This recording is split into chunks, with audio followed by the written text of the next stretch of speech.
नमः संस्कृताय मित्रों, आइए आज हम किरात अर्जुनियम के प्रश्नों को देखते हैं। देखिए, किरात अर्जुनियम के बारे में पढ़ रहे हैं तो सबसे पहली बात है कि किरात अर्जुनियम किसकी कृति है, तो यह महाकवि भारवी की कृति है। ठीक है, इसके बाद हम प्रश्न को देखते हैं। सहसा विदधीत न क्रियाम, यह किस कवि का प्रिय श्लोक है? भारवी का या माघ का, भवभूति या कालिदास का? तो ऑप्शन नंबर ए सही हो जाएगा, भारवी का। ठीक है, देखिए चारों उत्तर हम बताएंगे आपको। देखिए जैसे कि इसमें से पूछा दूसरा प्रश्न, भारवी किसके उपासक थे? ब्रह्मा के या विष्णु के या सूर्य के या शिव के? तो आप इसमें देखिए ये जो आपका वी नंबर है यानी कि शिव, तो भारवी जो है शिव के उपासक थे। किसके थे? शिव के उपासक थे। ठीक है,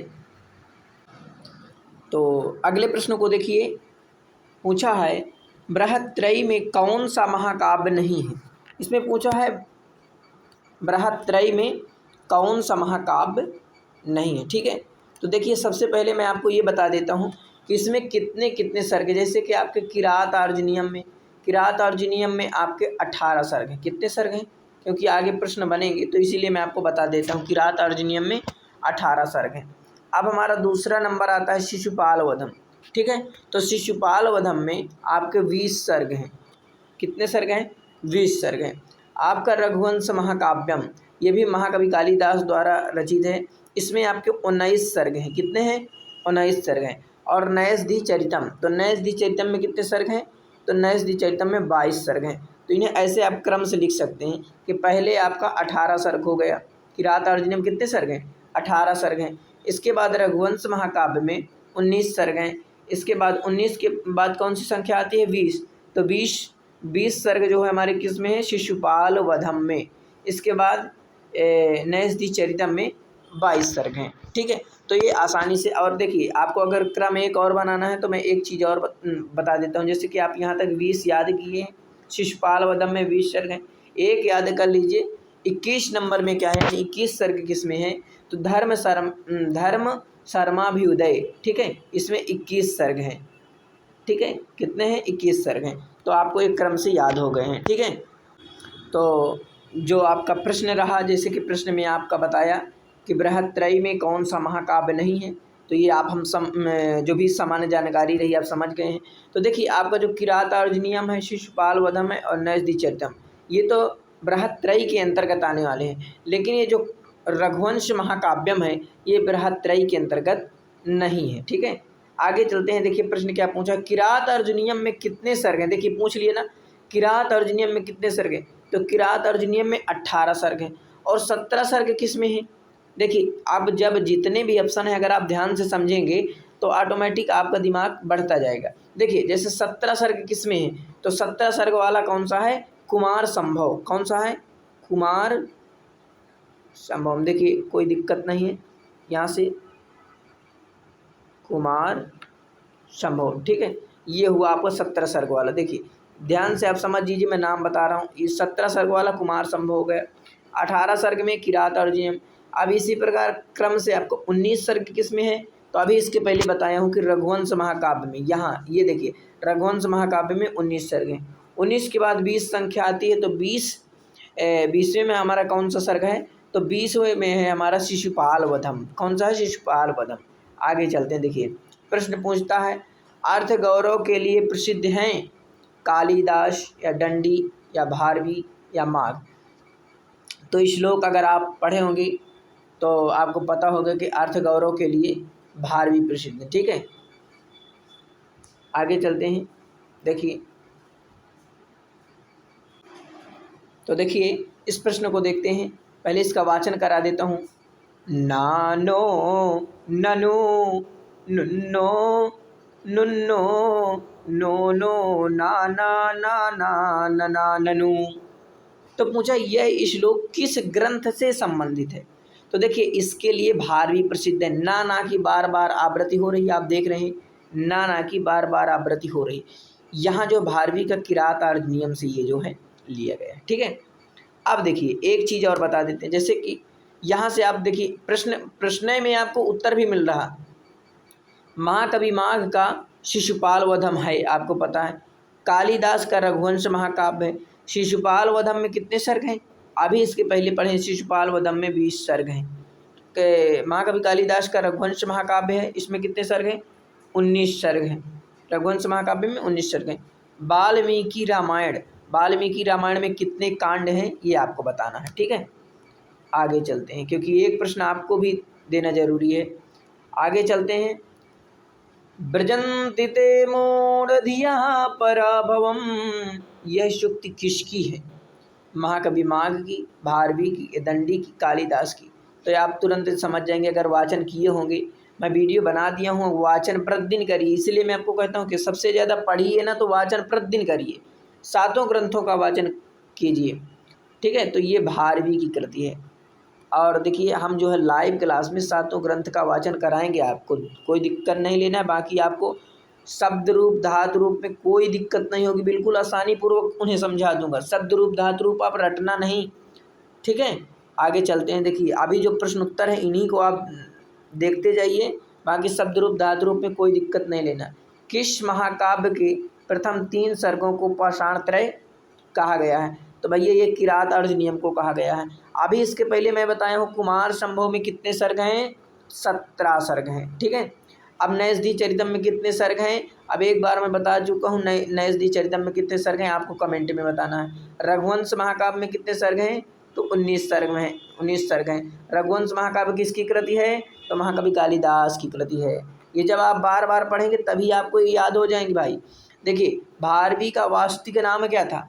भारवी का तो श्रीधर था या नारायण स्वामी था या दामोदर था या रत्नाकर था। तो देखिए इसमें से आपको श्रीधर कौन थे और नारायण कौन थे ये आपको पता है अच्छी प्रकार से। अब कमेंट में आपको बताना है कि ये जो है कौन थे भारवी के, ठीक है। और नारायण स्वामी उनके जो पिता थे, तो किस कारण से उन्हें जो है नारायण स्वामी उनके पिता थे, किस कारण से उन्हें कहा जाता है? दामोदर, ये था भारवी का वास्तविक नाम दामोदर था, ठीक है। आगे चलते हैं। देखिए अगले प्रश्न को देखते हैं। किरात अर्जुनियम के प्रथम सर्ग में प्रयुक्त छंद है। कह रहा है किरात अर्जुनियम के प्रथम सर्ग में कौन सा छंद है, ठीक है। नहीं, किरात अर्जुनियम के प्रथम सर्ग में प्रमुख छंद कौन सा है? तो देखिए प्रमुख छंद आपका वंशस्थ छंद होगा, क्योंकि मैं कई बार आपको बता दिया हूँ कि किरात अर्जुनियम में कुल 46 श्लोक हैं। कितने हैं? 46 श्लोक, जिसमें 1 से लगा के, देखिए यहाँ ध्यान से देखिए, 1 से लगा के आपके 44 तक, 1 से 44 तक आपके कौन से? वंशस्थ छंद है। कौन है? वंशस्थ छंद है, ठीक है। और 45वें नंबर में आप ध्यान दीजिए, पुष्पिताग्रह, ये आपका 45 नंबर में कौन सा है?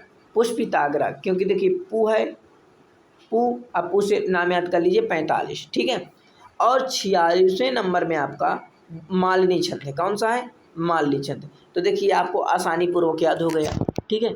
आगे पूछेगा कि मान लेते हैं अगर पूछ लेता है किस श्लोक में मालिनी छंद है, तो आपको बताना है 46वें श्लोक में मालिनी छंद है, 45 में पुष्पिताग्रह। आसानी पूर्वक आपको याद है तो अच्छे से कर पाएंगे। अब पूछा भी है किरात अर्जुनियम के प्रथम सर्ग के अंतिम श्लोक में छंद है। देखिए पूछ लिया, मैं कहा नहीं कि पूछ लिया।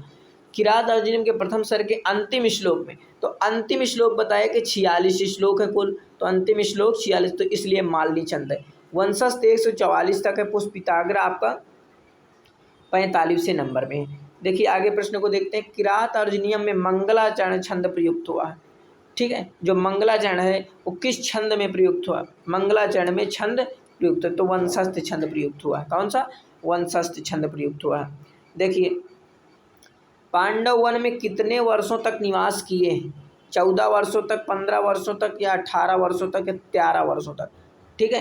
ये कितने वर्षों तक?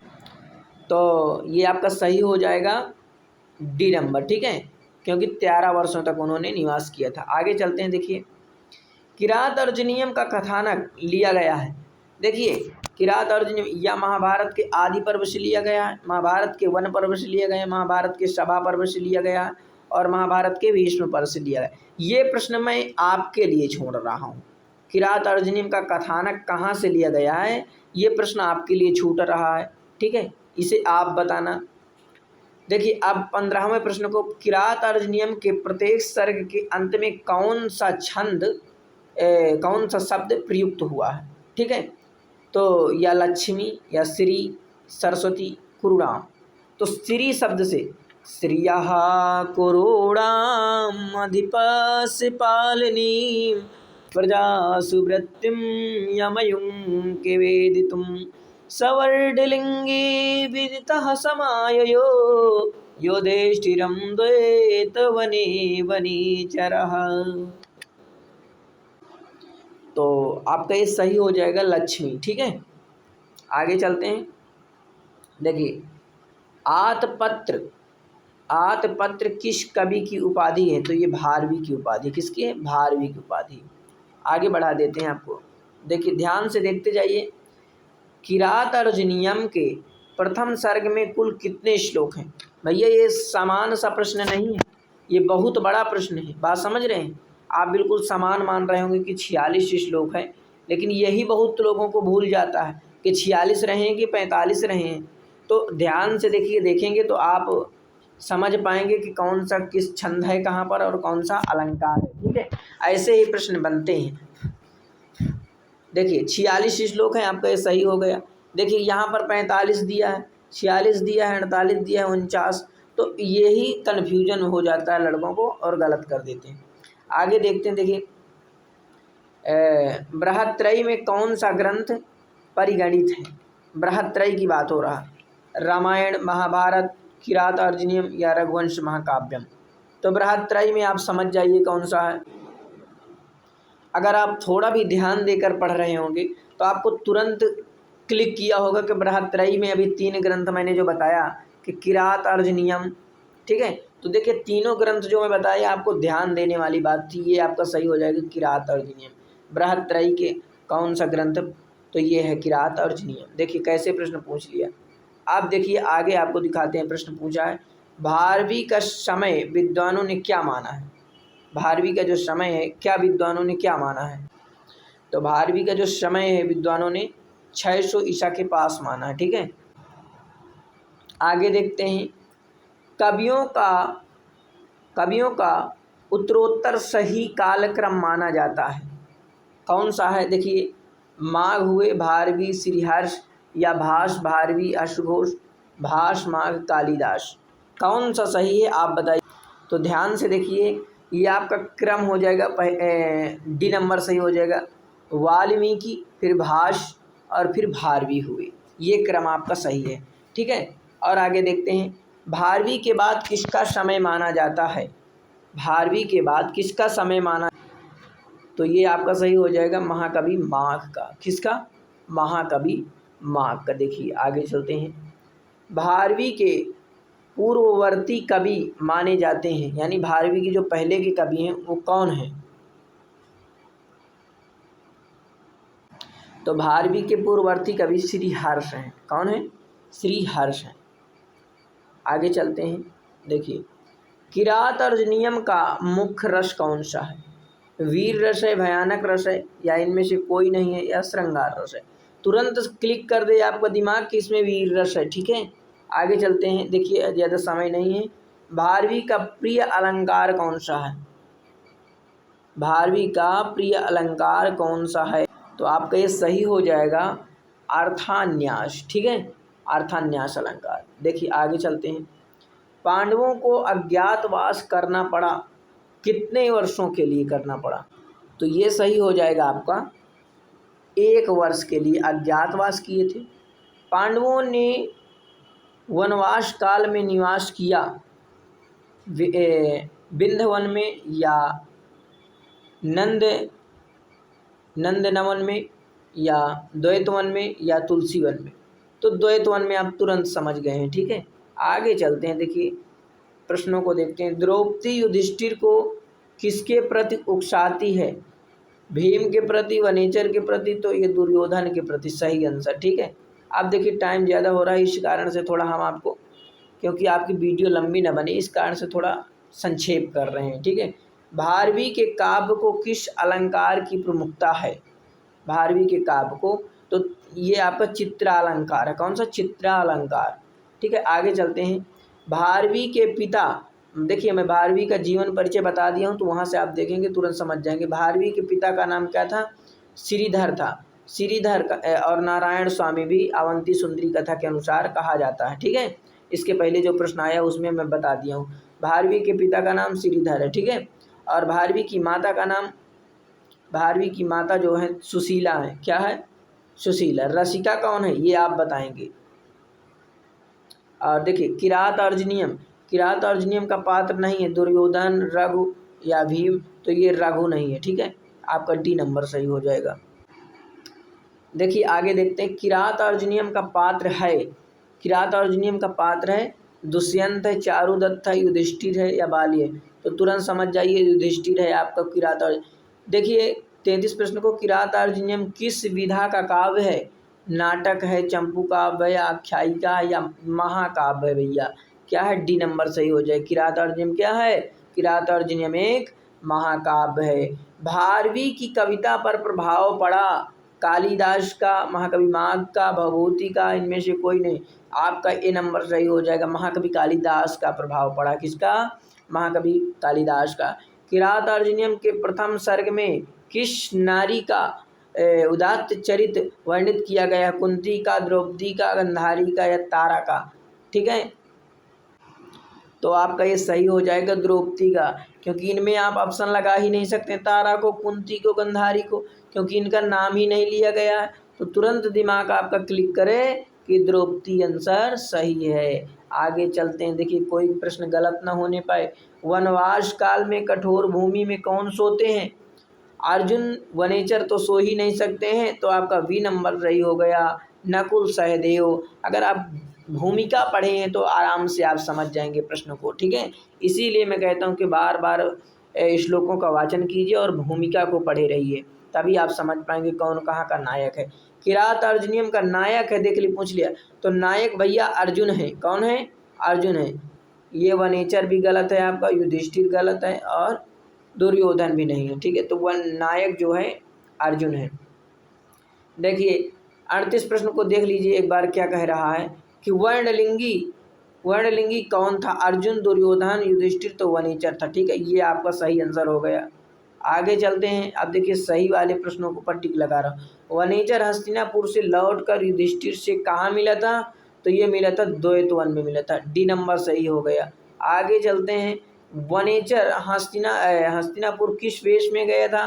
तो ये गया था बी नंबर, यानी ब्रह्मचारी वेशधारी। ठीक है, ये सही हो गया। आगे चलते हैं। 41 नंबर प्रश्न को देखते हैं। वनेचर हस्तिनापुर का समाचार जानकर किसके पास आता है? तो भैया दुर्योधन के पास आता है। किसके पास? वो सॉरी, दुर्योधन का तो समाचार जान के आता है, युधिष्ठिर के पास आता है। किसके पास आता है? युधिष्ठिर के पास आता है। तो दुर्योधन का समाचार जानकर, देखिए ये जो दुर्योधन है इसका समाचार, राजनीतिक समाचार जानकर युधिष्ठिर के पास आता है। वी नंबर सही आंसर हो जाएगा। ठीक है, आगे चलते हैं। देखिए अवंती सुंदरी कथा के अनुसार भारवी रहने वाले थे, तो ये दक्षिण भारत के रहने वाले थे। आगे चलते हैं। देखिए भारवी की कुल, किधर जा रहा भाई, देखिए हाँ, भारवी की कुल कितनी रचनाएं हैं? तो भारवी की कुल एक रचना है मात्र, किरात अर्जुनियम। ठीक है, आगे चलते हैं। द्वैतवन में युधिष्ठिर के पास कौन आता है? द्वैतवन में युधिष्ठिर के पास कौन आता है? भीम या दुर्योधन, वनेचर या द्रोणाचार्य? तो इसका सही आंसर हो जाएगा वनेचर आता है। तो वनेचर से फिर दोस्ती होती है और इसी को युधिष्ठिर जो है कहाँ भेजता है? दुर्योधन के समाचार जानने के लिए भेजता है। ठीक है, आगे देखते हैं। तो 45वें प्रश्न में क्या पूछा है? ध्यान से प्रश्नों को देखिए। देखिए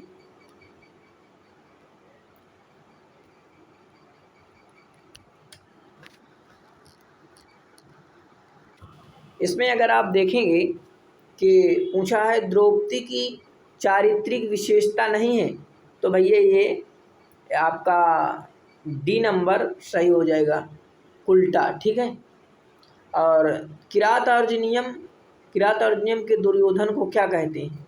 जो किरात अर्जुनियम के दुर्योधन को क्या कहते हैं? तो किरात अर्जुनियम के दुर्योधन को सुयोधन कहते हैं। क्या कहते हैं? सुयोधन, दुर्योधन जो है सुयोधन भी बन चुका था। आइए देखते हैं। वनेचर की चारित्रिक विशेषता नहीं है, नीच, अहंकारी, अस्पष्टवक्ता, सच्चा, हितैषी, गुणवान। तो ये आपका डी नंबर सही हो जाएगा, ये चारित्रिक विशेषता नहीं है। आगे चलते हैं। किरात अर्च नियम का प्रारंभ किस पद से होता है? श्रियः कुरूणाम, श्रियः पद से होता है। ठीक है, आगे देखते हैं। देखिए प्रश्नों को थोड़ा 2 प्रश्न और करा देते हैं, आपको 50 प्रश्न करा देते हैं। तो नहीं प्रियं प्रवक्तुम इच्छन्ति मृषाहितैषिणा, सूक्त किस ग्रंथ से उद्धृत है? तो आप तुरंत समझ जाइए, किरात अर्जुन नियम से उद्धृत है। ठीक है, आगे चलते हैं। देखिए ये आपका प्रश्न है कि विनिश्चितार्था इति वाचिमाददे, यह वाक्य किसके लिए प्रयुक्त हुआ? विनिश्चितार्था, तो इसका राइट आंसर हो जाएगा वनेचर के लिए। ठीक है, ये आपके देखिए 50 प्रश्न हो गए। अब हम यहाँ से 51वें प्रश्न अगले वीडियो में देखेंगे। ठीक है, नमः संस्कृताय मित्रों, और ज़्यादा से ज़्यादा संस्कृत का प्रचार कीजिए, प्रसार कीजिए, फैलाइए संस्कृत को। नमः संस्कृताय।